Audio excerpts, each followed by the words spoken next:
Hello, ladies and gentlemen. Welcome to the In the Mixer podcast. Wow, international break has come and gone. Well, not really, because we're recording this before the New Zealand match, the final playoff game, to decide who is the final team in the World Cup. But we got 31 out of 32, so we're pretty confident. And we couldn't really hold this one any longer because we've waited to get as many of the games done as we could before we recorded. So, you wouldn't be knowing results that we didn't know, and it would be quite a pointless listen for you. But hopefully waiting has reaped rewards in terms of podcasting noise, I guess. With me as always is the two regulars, the two equals, of course. The guests. I've changed my ways since then.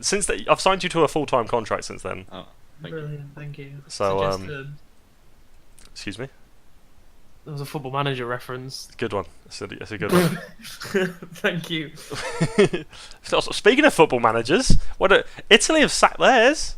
Goodness me. Just saw that. Yeah, recent breaking news. I actually thought he retired after the game, or resigned after the game. I thought I saw that somewhere, but apparently not. So that would have been embarrassing. It was like sources that said he's considering just leaving his job, but apparently they made it easy for him. Actually, if you're getting sacked, I'm pretty sure you get a bigger payoff. So, Yep. Well, he signed a contract as recently as this year, I think. But apparently they had a clause where they could let him go without compensation if they didn't reach the World Cup. I assume would be in there. Yeah, of course. Every contract probably has a performance base on it. So Yeah. If that's not in there, though, that's mental. You can't just give someone a new contract and then not qualify the World Cup. it's like the Alan Pardew contract, that 15-year one or whatever it was. Still going. As is David Moyes at Manchester United, of course. Yeah, so there you go. Wow. Italy, then. We'll just move on to them, because, no, let's not. Actually, it would kind of, we can either go with the flow and go with the Italy aren't at the World Cup, shocked emoji, or we can go with the Sweden are brilliant, but then we'll be hopping onto the, quote-unquote biased bandwagon because we have a Swede in the studio. I'm just saying, from an outside point of view, we could be... I didn't know whether Elias just sound. Yeah, Elias surprised that he's Swedish. I'm biased. What? So, which way do you want to? Let's go down the middle. Let's go down the middle and talk about the referee's performance. Can we not just go Sweden are great? Well, no, you're the neutral as well here, actually. But Sweden are great. I'm as neutral as they come. Right. Give me a 0 pH. Or It's because he supports so many teams. Switzerland. Yeah. Won't talk about them. Well, we will talk about Switzerland later. Goodness me, we're going off the rails. I was going to go straight down the middle. Start with the referees because it was a very referee-centric couple of days, really. I suppose with the playoffs, and we'll come to the. Could have started there. I don't really know. But yeah, the referee in this game, kind of a joke, really. There should have been about 7 penalties, I'm pretty sure. In the last playoff game, yeah. Yeah. I feel like Italy got robbed from a blatant penalty in the first half, and then Sweden got robbed of 5 others, just with handballs involved. Which one did you think was the blatant Italy penalty? The slide tackle from behind I think it was Gabbiadini, or it was Immobile. I can't remember who it was. He got slid from behind, just inside the penalty area, probably in like the 5th or 6th minute, something like that. I don't remember that one. It was it Lustig or no, it was not. No, the Lustig one was he needs someone in the chest. And that was. I didn't think that was a penalty. I don't know. It's kind of hard to say if he's going for the ball, of course, but what is he doing with his knee there? It was such a hard hit. But at the same time, it's not dangerous. It's not Mane on Edison, is it? It's dangerous getting kneed in the stomach. Especially if you just had a lot of food, I guess. right. I don't know. What about? Penalties very much. I feel I'm with Elias. I feel like Sweden had 2, probably the most blatant ones, the 2 handballs. But they overcome those decisions, unlike a certain other team we'll talk about, to progress. And I think this is probably the game, the tie over the two legs, which is probably the most, basically what I'm trying to say is, in my opinion, the 4 teams that went through were the 4 best teams over the two legs. I don't know if you guys agree, but I feel this one was the tightest out of those games. Well, it definitely was. Yeah. Of course, you can say Sweden did a really good job defending, but Italy weren't really clinical in the second leg.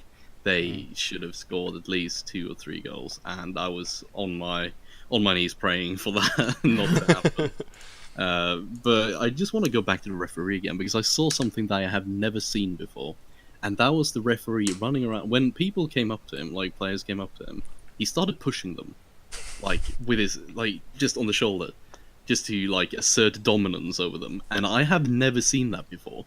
Like he was like that bully at school that just went around and just pushed people for no reason. He was just walking around on the pitch and just pushing. And I need to find a video of that, because I have never seen anything like it. I think it's hard to take control of such an intense match and atmosphere, because it definitely was hostile, that stadium, Right. especially in the final 10 minutes or whatever it was, because the sort of getting behind the Italians to score that goal sort of turned into pure rage and anger, really, come the full-time whistle. Yeah, so you're in agreement. You think Sweden were the better team or not? Over the two legs, yes. Not in the second game. No. But I think we did such a good job in the first leg, and yeah, I just feel like we deserved. I just feel like we deserved the win in the first leg, and Italy didn't do anything. Like, of course, it felt dangerous when they were going forwards, but it didn't feel like they would score, and of course they didn't, and that's how you win football games. You score more than the opponent. On its basic level, yeah. So I don't even know if you can blame the manager or the coach, but from like a Swedish point of view, I'm probably biased in that point, because I feel like Italy fans would probably say that Sweden are a really boring team, parking the bus and just defending their lead. But who wouldn't? When you 1-0, when you won a game 1-0, which you probably shouldn't have scored a goal that was deflected, and then you really wanted the World Cup. You haven't been at the World Cup for like 12 years now. Like, you do anything to just get through.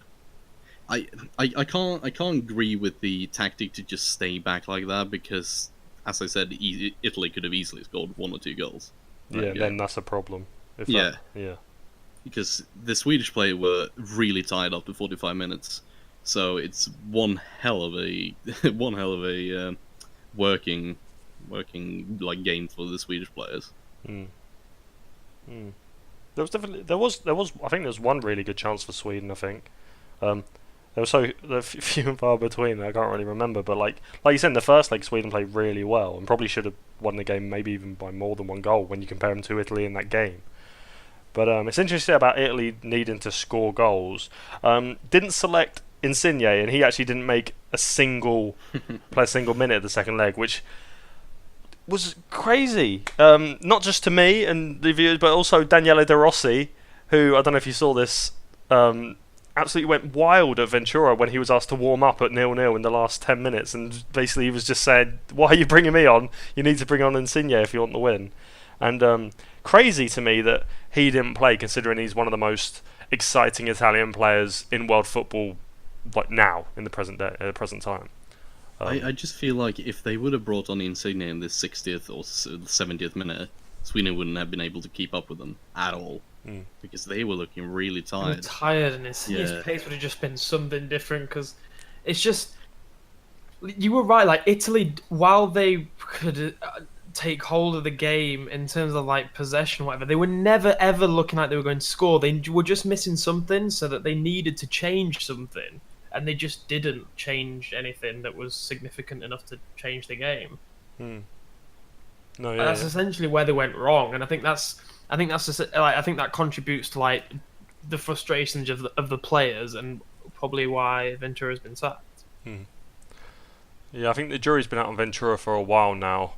They almost resigned the fact that they were going to finish second to Spain in the qualifying group. When of course under Conte at the last Euros they beat Spain, of course.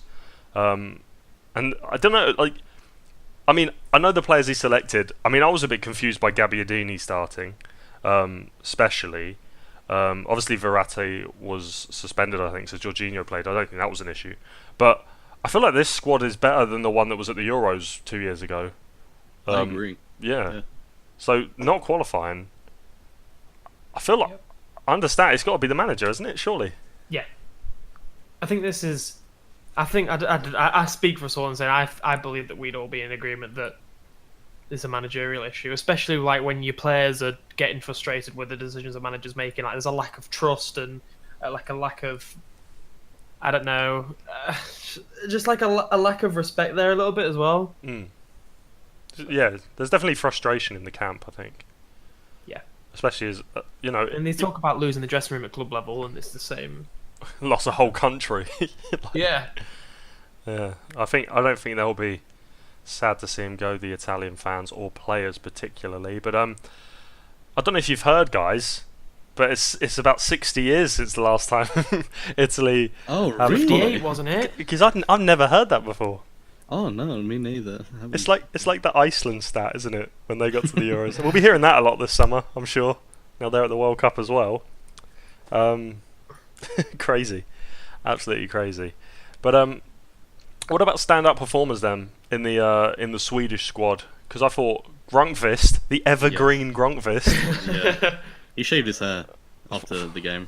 He he promised he would do that if we got to the World Cup, and we did. And thankfully, his god awful haircut is gone. How old is he now, at least? Do you know off the top of your head? 32 or 33. 32, yeah, that's right. 32. Yeah. I think this is his first World Cup. I don't think he was in the squad for the World Cup 2006. So I like he was so happy, he was crying, and and yeah, I think he was definitely our best performer in that game. Him or Nilsson Lindelöf, because the centre backs were just insanely good. Yeah. It's so interesting as well with Sweden. Like, well, on the international level, you sometimes wonder about players getting picked. Like, I'm struggling with examples, but I'll go back to the Euros and Zoltan Gera playing for Hungary is my favourite example I can think of right now. Sebastian Larsson for Sweden.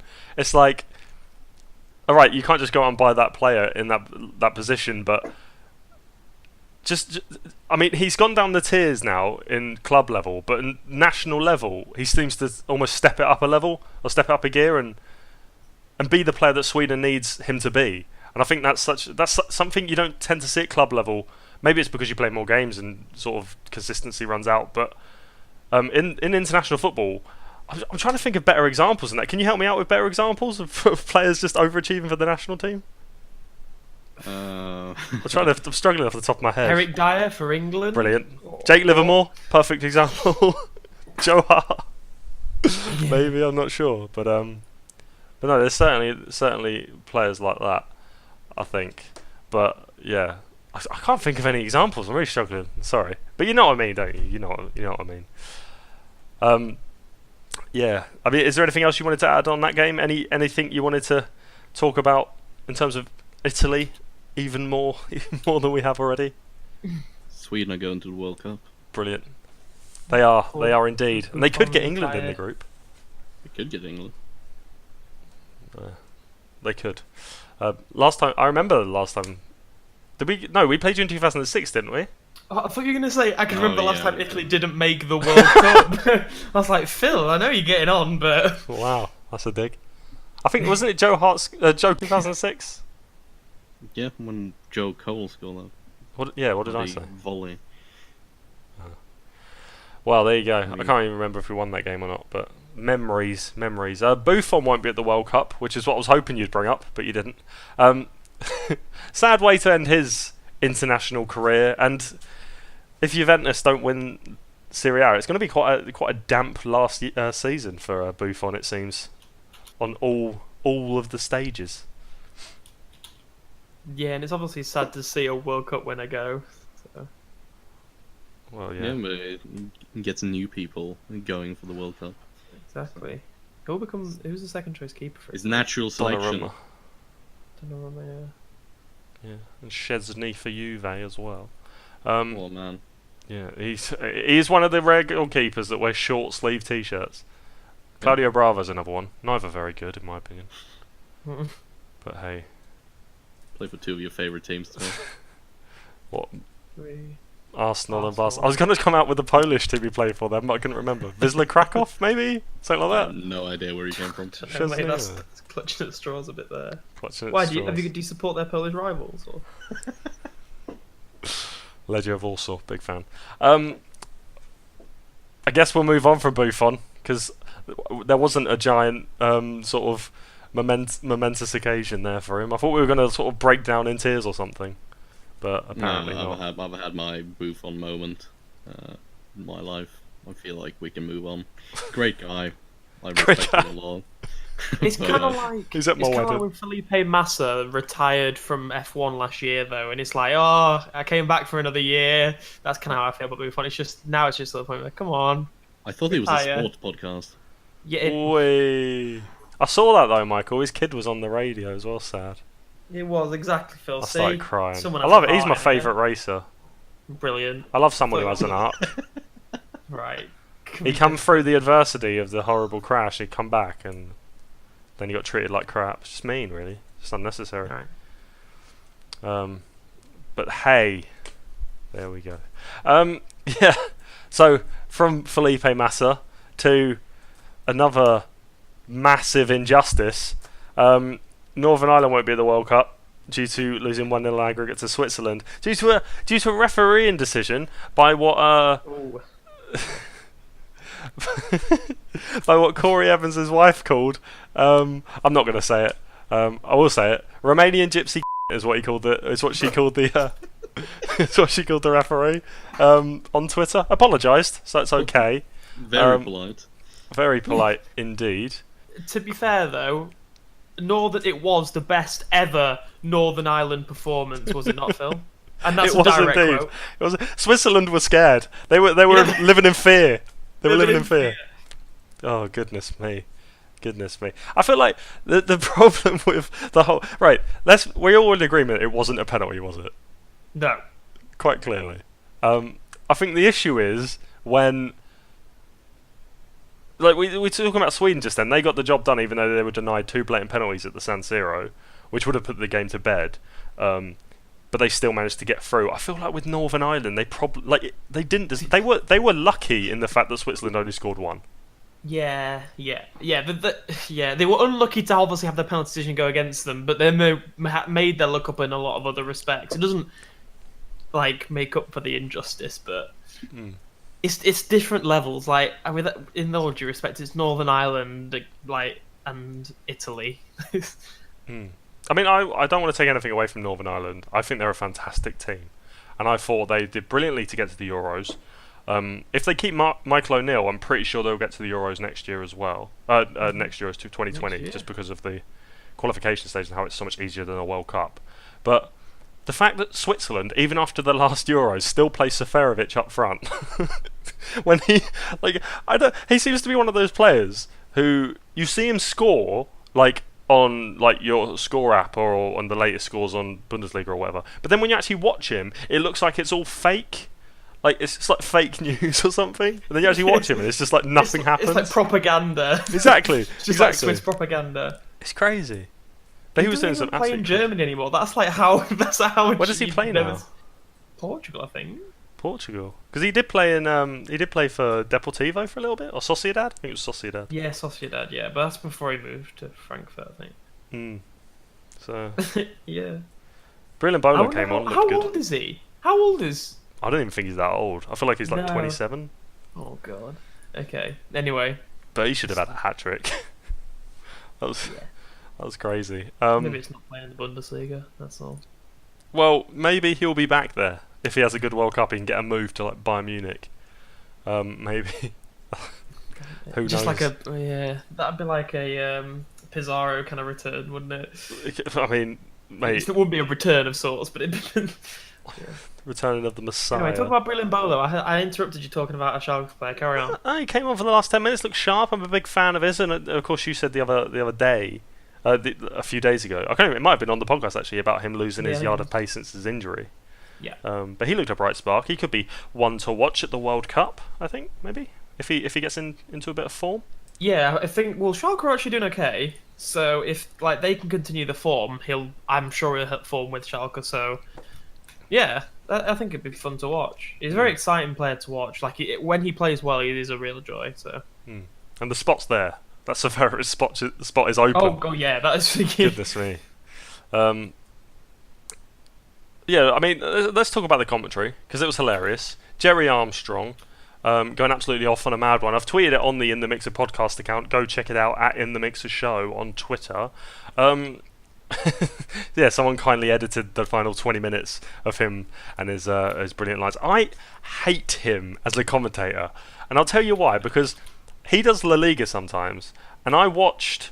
It was a few months ago now. It might be, something like that. And Sociedad 4, Betis 4. And it's an 8-goal thriller, end-to-end stuff, constant equalisers, and he's just there moaning about the defence. It's like, have some joy in your life. It's like, you've just seen 8 goals in the space of 60 minutes, and he's just like, yeah, but the defending's trash. And I'm like, Jesus, man, just enjoy football for a second. Goodness me! If only Real Sociedad and Betis were a team of Stephen Davises, then it'd be happy. But yeah, over the moon, I'm sure. It'd be over the moon. Over the moon. Of course, Ricardo Rodriguez, the villain or hero, depending on your point of view, scoring the decisive penalty, cleared the one off the line. What do we think of him as Switzerland's main man, maybe, or would that fall to Shaqiri, and who will be looking forward to seeing at the World Cup? I personally feel that Ricardo Rodriguez is I'm not a massive Bundesliga fan, and I know that's where he really got his breakthrough at Wolfsburg. But I feel like he is massively overrated. Yeah, he is.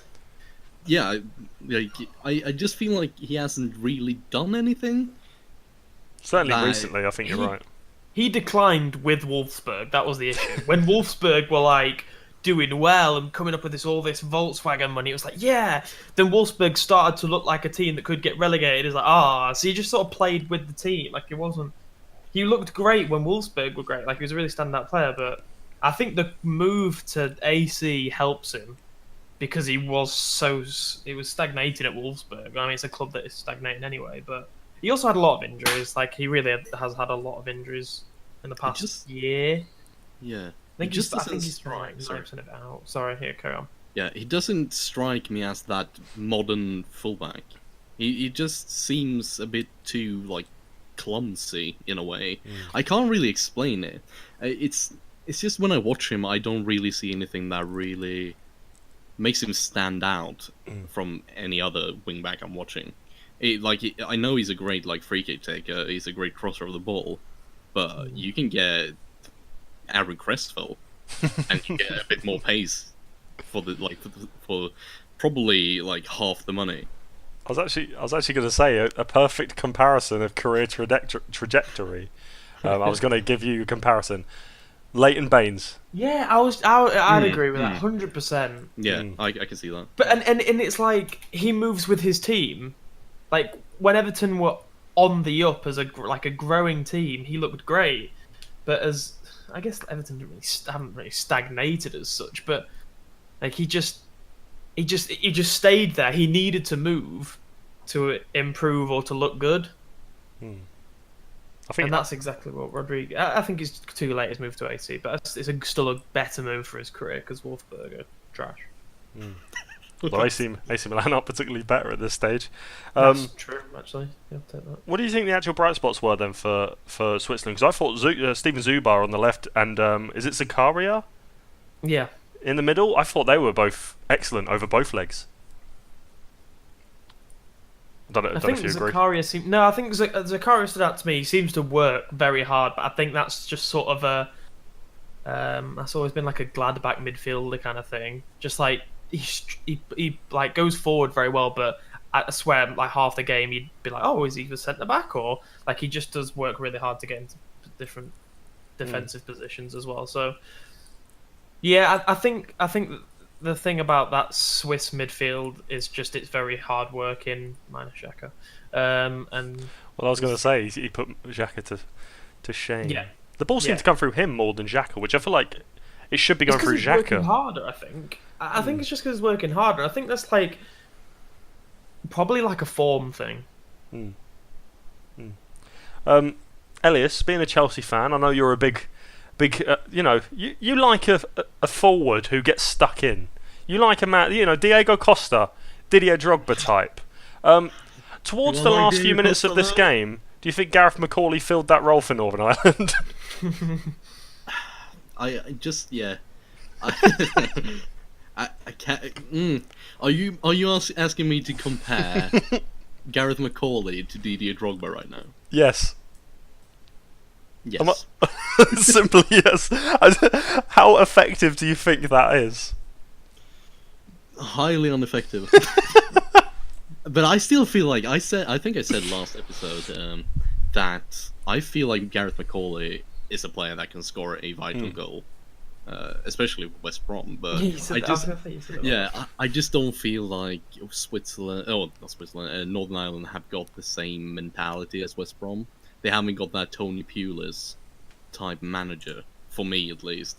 But I don't see him as a clinical finisher. I see him as he can do it probably in 1 out of 100 games or something.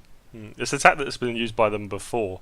Obviously, no Cole Lafferty for this. Oh no, sorry, he was on the bench, but he wasn't called upon. The last change Connor Washington came off, and they put on Paddy McNair and put McCauley straight up front on his own. I mean, McGuinness is probably the one who was most recognised as a striker. If the problem I had with that change is if Northern Ireland did score and it went to 1-0 and went to extra time, then you've got Gareth McCauley up front, 38-year-old Gareth McCauley up front for another half an hour of football, and then possibly penalties.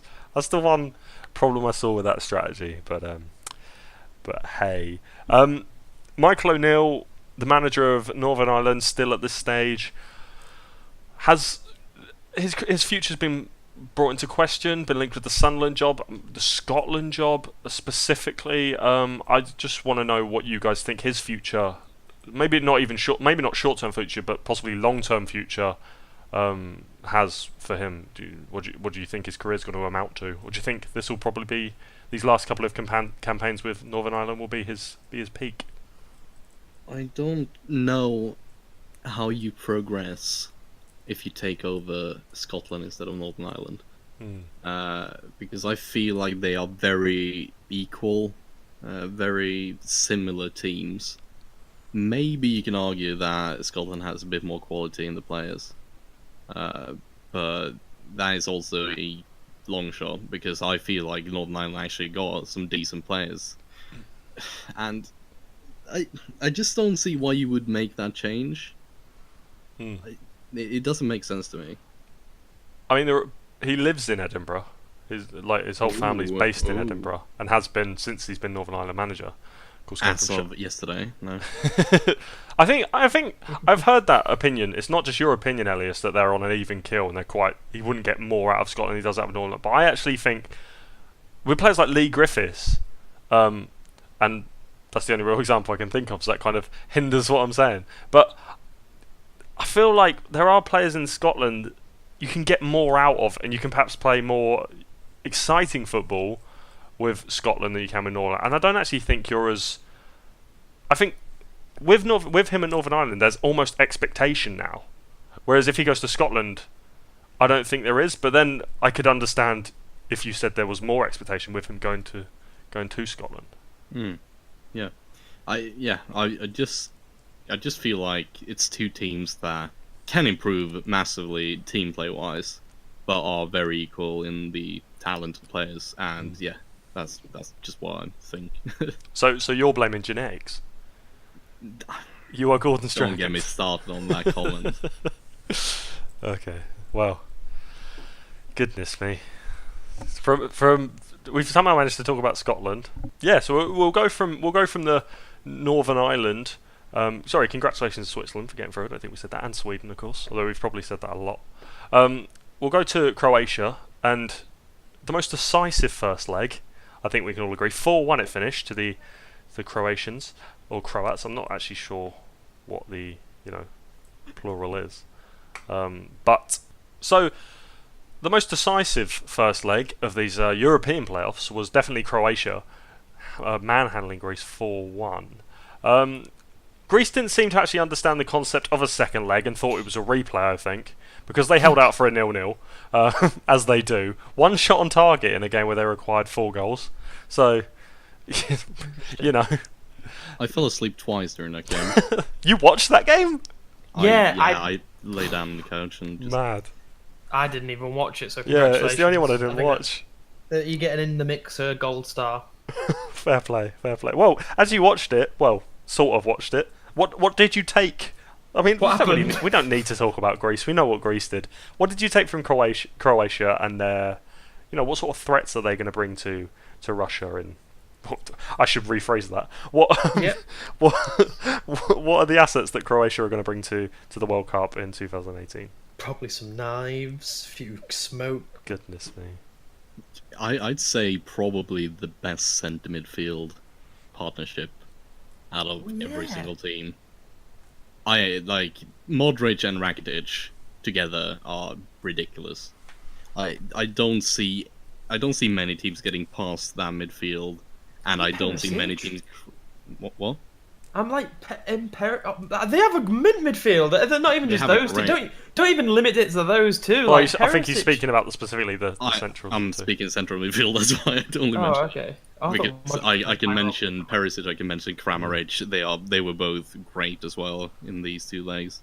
But I'm just thinking about the mid. Like I can't think of any other side that has such good centre midfield partnerships. Jake Livermore and Harry Winks. Oh my god! You mean Harry go out in Watford Winks? You're meant to be on my side here. He had a week off. He had a time off. He can enjoy himself. We'll come to that later anyway, because that can. We do. It's in the running order. It is in the running order. We'll come to that later. But sorry, continue, Ellis.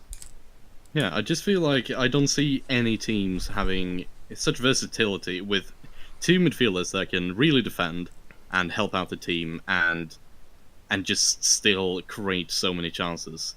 They are just like the perfect midfield partnership, and I'm just really maybe I wasn't impressed by Croatia during the second leg because they didn't really have to do anything. They were still the side that looked like they were going to score a few more goals, but. Like Greece, man. I'm really not sure what they were doing in that game. They could have just said after the first leg, let's go home and have some souvlaki or something.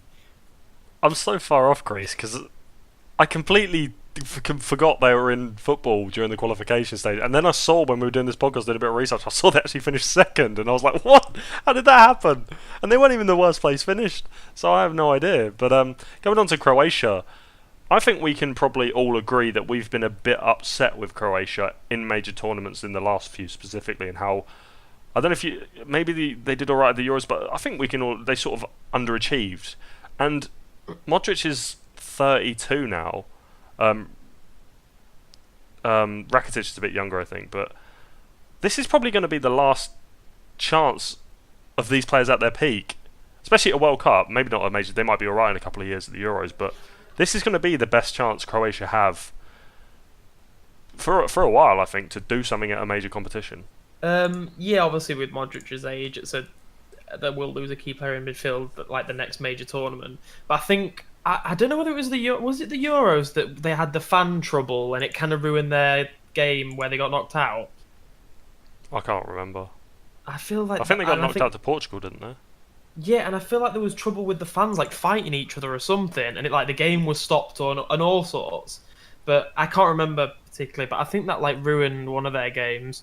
But also, Elias, I apologise for interrupting. I thought Modric played further forward for Croatia. That was my wrong thinking. But don't take it literally with the central midfield. They are both playing centrally. That's what I'm saying. And yeah, they just help out each other so well, and that's why I think they are the best like partnership there.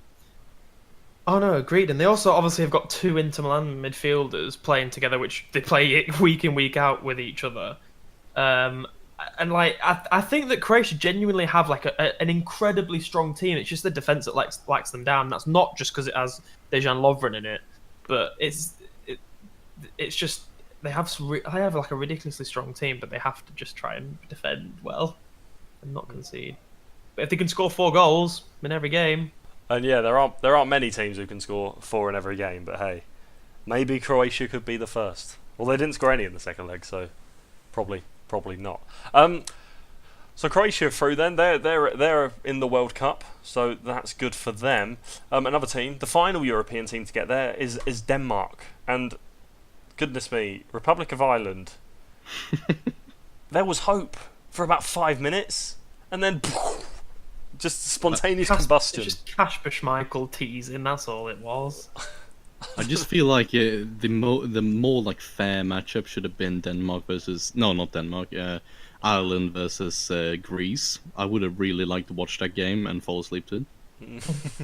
That's the problem with seedings. You can't have a good night's sleep. Denmark really took Ireland to shreds. When they got that first goal, I can't remember. There was a little bit of fortune with Denmark's first, wasn't there? It sort of bobbled in off the defender. But after that, you could see Ireland were just shot. Because they then needed another goal, because obviously the away goals rule. And then they just absolutely fell to pieces. They immediately conceded the second to Eriksson, and then after that, Denmark just... I don't know whether it was Denmark showing their quality, or it was just Republic of Ireland just falling to pieces. Pure capitulation. They didn't seem up for it. Like, that's a really weird thing to say in the second leg after playing 0-0 away. But they didn't, like, the players didn't really seem up to it at all. And that really, really disappointed me, because I thought Ireland were meant to be like this fighting nation, like Wales and Northern Ireland, who just like do a really good job as a team. And I didn't see any of that in the second leg. No. But like, they did get that first goal, but then just fell to bed. Christian Eriksen hat-trick. 11 goals in his 12 qualifying games. Which... the Christian Eriksen show. I mean, it wasn't just that. It's just... But his first 2 goals were brilliant. But it wasn't just that. It was the fact that he was sort of running... Like, he was always there to collect a pass. And then play it on to the nearest player. And you kind of... I mean... I haven't watched Denmark much. No, well, I don't know. Maybe you have. I'm not sure. But it's sort of Eriksen plays for Denmark the way I'd expect him to, where he's right in the centre, dictating the play, and being a key player and scoring important goals, as he did again in this one. And I think this is sort of a game that has announced him on the international stage. Yeah, even Swedish papers are writing him as the best Nordic player right now, and. They usually say that about the Emil Forsberg or Zlatan. So. Yeah, no, Forsberg showed glimmers against Italy when he got the ball, but hopefully we'll see more of him at the World Cup. But I'm terrified now. I'm terrified because I'm scared people are going to realise that Eriksen's better than Coutinho, and Barcelona are going to try and sign him. But yeah, it's sad for Republic of Ireland, but I feel like we can all agree that the best team won in Denmark, probably. I mean, maybe not. Who knows? So we're going to talk a couple of early predictions for the World Cup. I was going to do a sort of a little list of like... Well, we'll do it sort of off the cuff if you want. A couple of criteria I want you to fit. Who's going to go the furthest out of the European teams, the South American teams, and the African teams. There we go. Just do those 3, if you want. So, European teams. Yeah, who's going to be the furthest European team? They'll probably win it, given odds. Germany. Ooh. France. Ooh. Nice. Am I doing me as well, or? Yeah. Yeah, obviously you can't cop out. Yeah, stop. Portugal. No. Wow. I think Europeans obviously. The difficult, Germany are so good, and we'll talk about them and their performance against England and their performance against France as well. France have just an abundance of players. But I think I want to go with Spain. I think I want to go with Spain. Sort of complete the set of the top three, really, to add CU. They've got some exciting youth and such coming through. But who knows? Who knows? Could be them. Could be Germany. Could be France. What about South Africa, guys? It could be England, but no one mentioned them. South Africa or South America. My apologies. America. Okay. Yeah, Brazil. Yeah, Brazil. You going Brazil? Yeah. You don't think there's going to be any sort of capitulation? No. You're not. Are you going to say Peru to be like really? Like, they'll Yeah, qualify not even- tonight and they'll win. If I say Peru and they don't qualify, that's really awkward. Yeah, so you're both saying Brazil. I feel like that's the obvious choice, isn't it, really? But it's So I'm going to say Argentina. teams like Colombia, though, are going to be interesting, I think. Lucky. I just don't feel like Colombia has the the depth Mm.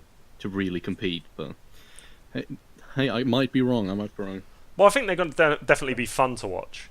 Whether they actually compete, I think they're definitely going to be fun to watch. But I think Brazil is the obvious one there. I don't think anyone's going to go for Argentina. Although Sampaoli might change it around in this time between now and Russia, but we'll see. And what do we think for Africa then? Who's going to go furthest in Africa? I was going to say Nigeria. Nigeria, Yep. both of you. I was actually going to go Egypt.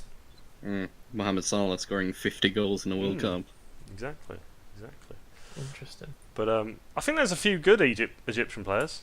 I haven't got their squad up right now, so I can't tell you who. But maybe when the World Cup comes around and we do a bit more, Household names then. a bit more Oh. research, we'll. Ramadan Sobe, who got he was on the running to become the Golden Boy, wasn't he, or something like that, because all the Egyptian fans voted for him. Is that sorry? Yeah, I can't remember Ramadan Sobe for. Is he still at Stoke? Yeah. Oh, is yeah, he's been playing Yeah, for he them. is. Yeah, Yeah, and I didn't know he was Egyptian. I thought it was English. what? Okay, well, apparently he was. I don't know if it was Golden Boy or if it was like the Ballon d'Or thingy, but there was like a poll or something for a newspaper or anything like that. I can't remember the exact context, but apparently he was first. I think it was CAF Young Player of the Year or something like that. Yeah, something like that. Yeah. Can I change Might one? not win it. Well, yes, you can. I didn't mean to say I didn't mean to say Egypt. I got confused. I think I meant to do Senegal. I'm looking at the squad now. I think I definitely meant Senegal. They even Didn't qualified yet. Yeah, It's only one team that can qualify more. It's Peru and exactly. New Zealand. but Senegal have some good players. Yeah, Demba Ba. Chekondoy. I mean, Demba Ba. yeah. I was going to say Mane. That guy. Chekondoy. Yeah, Guy. Yeah. Koulibaly as well. Kouyaté. So you got a decent little squad. They Decent. got such a physical squad. And Moussa Sow up front. Oh my lord. Where's he play? That would be a nightmare to play against. Where does Moussa Sow even play these days? In Turkey? Fenerbahce, yeah. Mate, but he scores when it matters. He's the Peter Well, Crouch I'm gonna of correct you. football. He plays for Shabab Al Ali in Dubai. As yes. do I. Right. So do you think no, we won't do dark horse and things like that, and we won't do winners. I think that's a nice little sort of.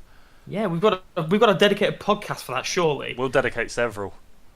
We're gonna have to. Imagine. We're gonna be dry over this summer. That's We what are she going to be said. dry. We'll have to wet our whistles with some World Cup You are- predictions. Well, we're going to Russia, so Oh, nothing is That's confirmed for an yet. official announcement on our Yes. Twitter. Come on, you've just jinxed it. Now. But yeah, if anyone wants to pay for the trips, please get in touch. Yeah. Paul Eben. England, they're not going to win the World Cup, but they did manage to What? not score against Germany and Brazil. So What? Hang on. What? what? How can you say we're not going to win the World Cup? Because the odds aren't It's in our coming favour. home It's coming home again. again. It was meant to come home last time. Avatar. Yeah. Someone set the tom-tom wrong again. Goodness me. But England 0-0 against Germany and England 0-0 against Brazil fills you with faith. I mean, what bright spots can we take from goalless draws against two of the world's best nations, Michael? Considering you We actually didn't watched concede. them. Right. We didn't concede. So half the defence and the goalkeeper that won't be playing at the World Cup. Oh, you think he won't be playing, Phil? You've got another thing. Oh, I was talking about Pickford. Oh. But yeah, I think but this would have been the games where Butland would have confirmed his stay as number one. But Oh, Ruben Loftus-Cheek. He's Ru- now national treasure. he's also now injured. So He's a national treasure. You do not say that about a national treasure. what? He's injured. Yes. Do not speak bad of him. Blasphemy. Now, apparently the sun shines out of Ruben Loftus's cheek and somewhere else, and Between his Ruben Loftus-Cheeks. Yeah. and Eric Dyer is the World class. firm first name on the team sheet now. Captain Fantastic. In fact, I think Eric Dyer's now the manager. He may as well be. Yeah. I mean, I would back Eric Dyer for a half-time inspirational speech. Would you I not? wouldn't. Would you He's not? boring. Boring. It looks mental. It looks like he'd star in a Guy Ritchie film. Mental. It looks crazy. Just sort of walk out the showers after I will instill fear. He does look a bit like Psycho, I give you that. Has he got a really Portuguese accent? How does a Portuguese accent sound in English?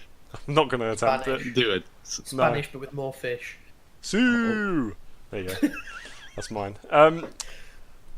Yeah, so you're saying Ruben Loftus-Cheek is a bright spot. Seemed to be having a good season for Palace. I feel like his call-up was deserved. All like 7 games he's played. Well, no, I feel that's unfair. I think he's done well. I He think, has only played 7 games. well, Southgate's been, picking players that have been playing when he's got his players, first I think. choice. Yeah, like Dom Solanke. Yeah. But I feel like Solanke's not going to get to the World Cup, but I feel like Loftus-Cheek has done enough probably to deserve to be in like the top 30 of English players. I think it's like top 100 in England's countdown. Right there with one of Glenn those Murray. Channel 4 shows. But, yeah. Top 30 overall or top 30 midfielders? Oh yeah. We've got to be specific. I mean, he could be top 30 considering he's behind Jake Livermore apparently, but I don't know. Like, I feel like he's had a good season for Palace. He's played sort of quite far forward for Palace. I'm not sure if he played there for England, but hey, it's always nice to have another option in there. You can't rule out your options. But England seem to be struggling with that centre midfield position. Now they seem to have everyone available, so it's nice. Brilliant. It's nice. I'm sure they will be ready for Russia. And both teams were strong teams that we were against, by the way. Let's not play. I know it's friendlies, but we played against full strength teams. Yeah. Germany have such a strong spine, which Anthony Martial managed to show off rather beautifully in that friendly. What a lovely bit of skill that was. Was it Sula? Yeah, was it? He absolutely Sula, left for yeah. dead. Goodness me. Yeah, ankles. Wow. So nice. I think you had a stat for Germany, didn't you, Michael? You wanted to... Oh yeah, which is why we've been talking about this game for so long. Oh yeah, I didn't even know. I forgot that I'd written it down. That the last ditch. Who was it that scored? Was it who was it? Lacazette. That scored? No, last minute. Oh, for Germany. Yeah, I don't know. I don't watch friendlies. I think it's Stindl that scored, and that was the 2-2 draw means they've gone the whole calendar year It unbeaten. was last Stindl. Yeah. Stindl. I am actually. I feel. You know what's really annoying is I saw people this international break and like last international break talking about how boring international football is. I feel like if you're saying that during playoff weekend and the last weekend of the group stages when there's so much to play for, I feel like you probably don't like football. You just like the Premier League. You probably shouldn't be watching football or listening to this podcast. Is Premier League the football anymore? No, not the way it's Right. presented. Not the way Moving it's on. presented. Moving on, Lukaku broke a record for Belgium this week. Oh, interesting, Michael. Interesting you say that because he actually didn't. Did he not? I was looking this up. The Belgian FA tweeted out that he got his 31st goal during their 3-3 draw with Mexico, was it? Maybe? Don't know, I think it was. But anyway, they tweeted out that he broke the record of 31 goals, now Belgium's top scorer. But apparently, earlier in the qualifying campaign, he scored a hat-trick, I think, against Gibraltar. I believe it was. May have been someone. It may have been Luxembourg actually. But apparently those goals have actually been rescinded as the game was declared void. So apparently, even though he broke this record, he hasn't. So we've got to wait all the way until March till he plays again. Well, there you go. See. Who knows? To be fair, they should also not count the one he scored. I can't remember who it was against, that first touch. Oh, the one that came off his thigh. Yeah, he was like, "Oh shit! Oh, I've scored! Meant it. Celebrate!" Meant it. Yeah. Yeah. So Roberto Martinez gonna have to rethink his celebration plans for Roberto Lukaku. That would be their son's name if they had one together. Marcus Silva to Everton has been the rumour of the roost. Is that a saying? I have no idea. Let's say it's a saying. Marcus Silva has been the rumour of the roost. So Sam Allardyce ruled himself out of the Everton job. Marcus Silva looks to be the man that Everton are pursuing, having an approach for Marcus Silva rejected by Watford. Excuse me. Yeah, so he seems to be the man they want. But I feel like we've talked about this before, haven't we? A bit, Elias, I think, about how Marcus Silva will be stupid to leave Watford because he's obviously got a big job going to be offered to him in a couple of years. I think it's quite clear to see that. Or if he makes Watford Premier League winners. Oh, there you go. Could happen. I tipped him this year. Could be next year. Yeah. But hey, I feel like the Arsenal job's pretty much set in stone for him. Do you not? After next season, if he's got Watford there, I feel like he's the sort of manager that Arsenal would be happy with, and the Arsenal fans would be happy with. I just feel like Arsenal will turn into managerial position of Arsenal would turn into what Man United tried to do. With gigs. I just feel like they will start bringing in old players. Or maybe like Chelsea did at the early 2000s. And you started bringing in like older players. Who would you give the job to then? If Wenger left today and you had to give it to an old Arsenal player, who would be your choice? Matteo Flamini. Brilliant. Does he probably still plays, doesn't he? I don't know, he's a billionaire. Or he's becoming a billionaire, isn't he? Becoming a billionaire. Oh goodness me. So he could buy Arsenal, why doesn't he? Yeah. I'd go for like Coquelin or Xhaka. What? Just so Arsenal fans can't get rid. Why would they, I'm thinking like all the players like who I feel like Tony Adams retired. Thierry Henry. Maybe. I mean, he's learning he's currently assistant at Belgium, isn't he, of course? I can just see that. And I can just see Arsenal doing really like crap and like Arsenal fans not caring because they got Thierry Henry as the manager.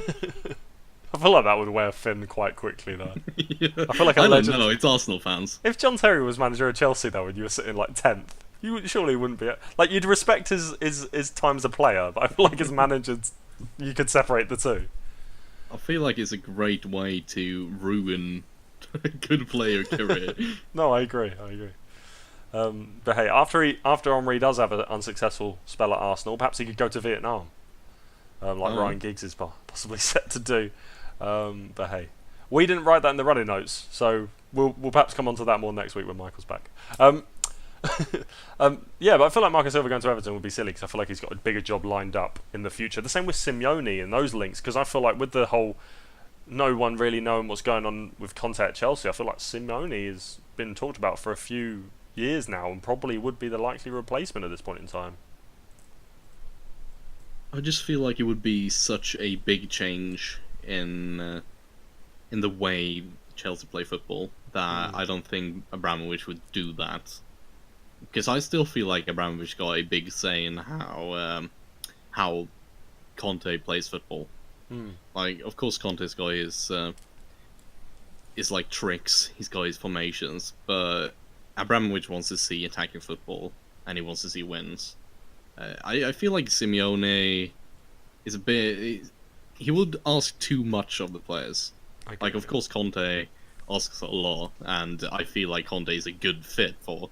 Because he can play attacking football, he can defend, he can get the great amounts of work out of players. But I just feel like Simeone would probably ask too much of the players, and probably lose the dressing room quite quickly. Similar to AVB. Exactly. Yeah, certainly. But hey, it was just rumours. I think they'll probably. Well, I mean, we'll see. Conte may even stay, but with the Italy job currently available, it'd be interesting to see sort of what changes. Of course, AC Milan as well has been linked, but hey, we'll cross that bridge when we come to it.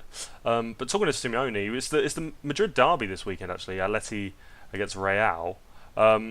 These two teams really struggling, and it doesn't tend to be. It's not Real Madrid Barcelona, of course, but it is a big game. But it's not one that consistently meets the hype. I don't think. I don't even think El Clasico does that anymore, to be honest. Oh really? Yeah, I of course it's a lot of hype, but I never.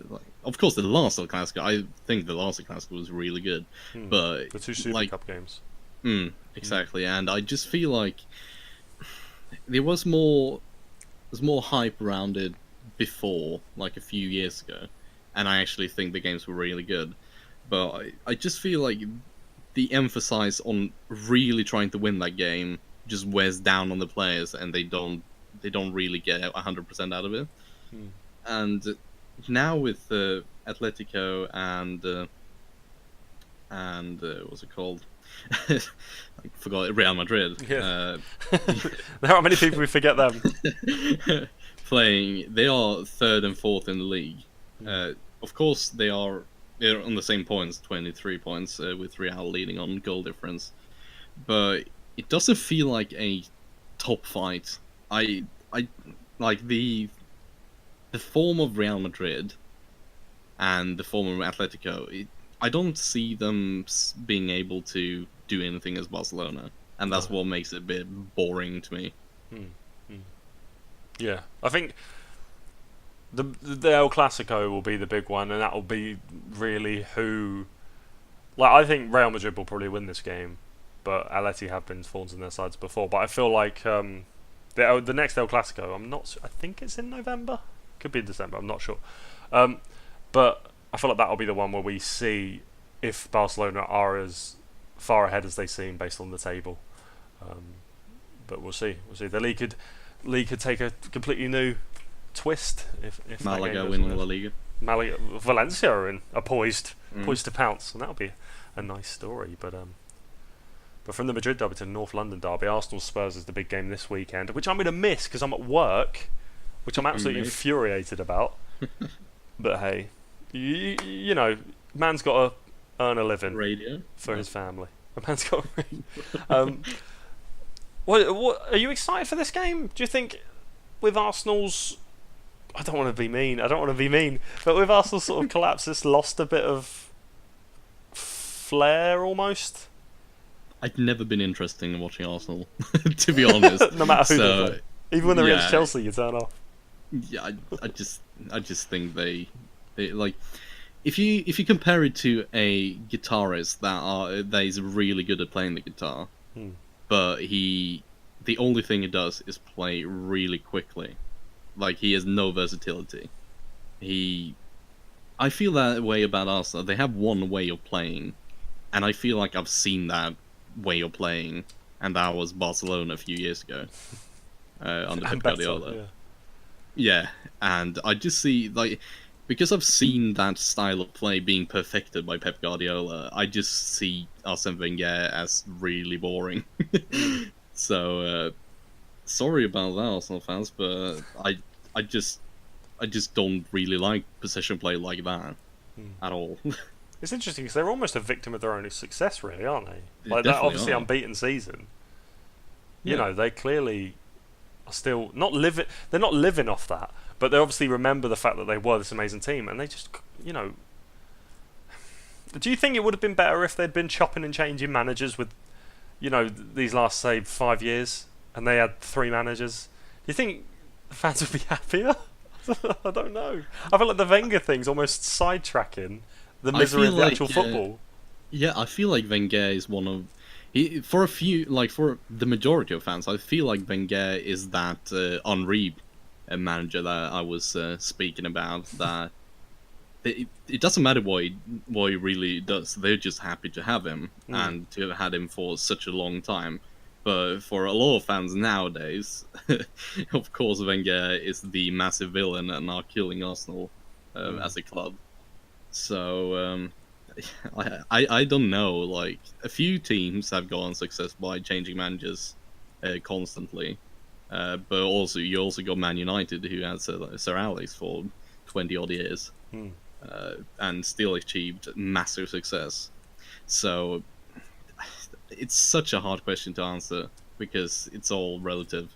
Of course, yeah. But on the other hand, I really enjoy watching Spurs because I think they bring something new to the Premier League that I haven't really seen before.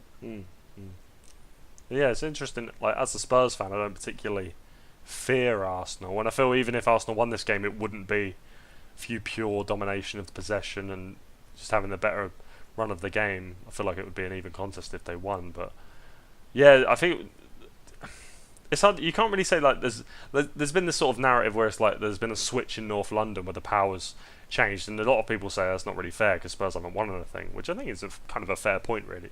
But Spurs have definitely been on a trajectory the last few years that Arsenal fans are probably, I don't want to say jealous because that could create quite a backlash, but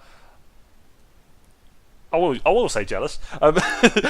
Jealous of, but yeah, I feel like it must be frustrating as an Arsenal fan knowing how far ahead they were of Spurs just say 5 years ago, like, or maybe a bit longer than that, but and then to sort of have this fall from grace and almost swap positions, it must be really frustrating. Like, and I can see why that frustration's there.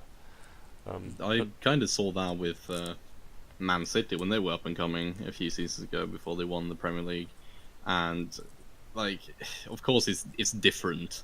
It's definitely different because I'm a Chelsea fan, and it's a different city. It's a different kind of what's it called?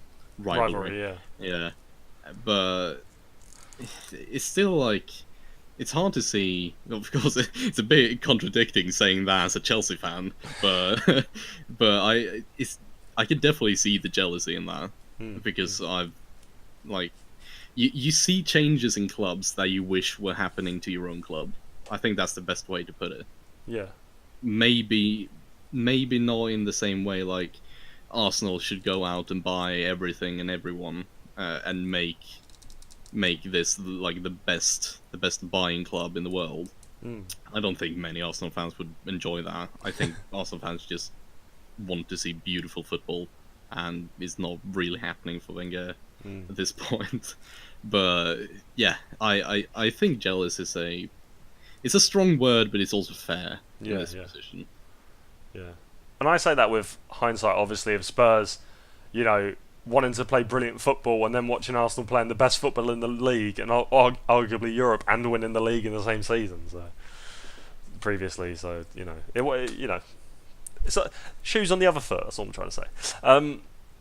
I think we'll end it there. I think we would do MVP. Do you want to do MVP and villain, or should we skip it because Michael's not here? We can do MVP. We can do MVP. Okay. Well, who's your MVP then, Elias? My MVP is Janne, which is that's the nickname for the Swedish manager. Oh, okay. So does he wear a hat? I need to. No. Like your king? No, he doesn't. Oh, okay. But yeah, I just feel like he has done such a good job with Sweden after taking it over from Hamrén, and it just deserves all the praise he can get.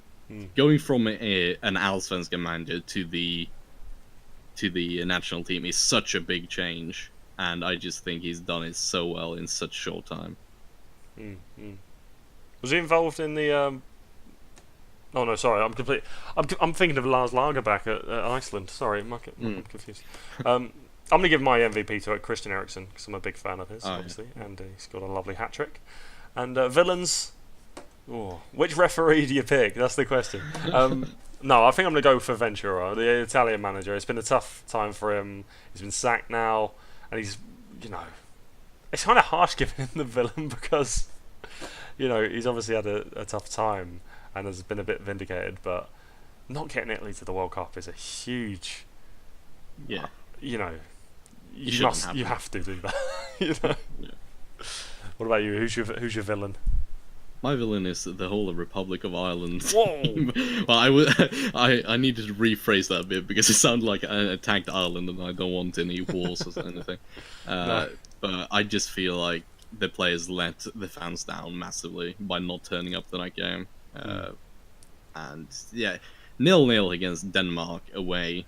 That's surely enough to win or to go through. So I feel for Ireland fans. I really do. Definitely to work that hard, even let themselves down because they worked so hard in that fixture, and then just to come back and letting themselves down is disappointing. So I think we'll end it there. I think anything we need to add. Sweden are in the World Cup. Once again, Sweden in the World Cup. If you have an opinion on Sweden in the World Cup, just tweet us at In The Mixer Show or inthemixerpodcast@gmail.com if you prefer the email.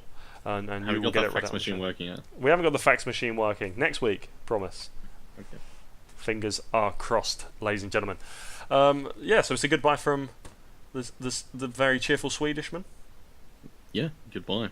And it's a goodbye from me. We'll catch you next time in the Mixer. Bye bye. Marco Pause. Silva. Pause. Pause. Gotta go pick up the food. Okay. You've not got much left, have you? Michael, just before you go, can you just give us your bye? Bye. Thank you. It's gonna sound so weird. You have to say anything for like 10 minutes and then bye. Yeah, I think I'm lagging. Yes, you are. Yeah. I almost laughed that like Yeah, because I just went. Want to finish? And I will definitely be bleeping that out. Don't worry. Hang on, let me just write that in my notes. 22:50. Right. Did you 50? Feels still a bad word. Bye.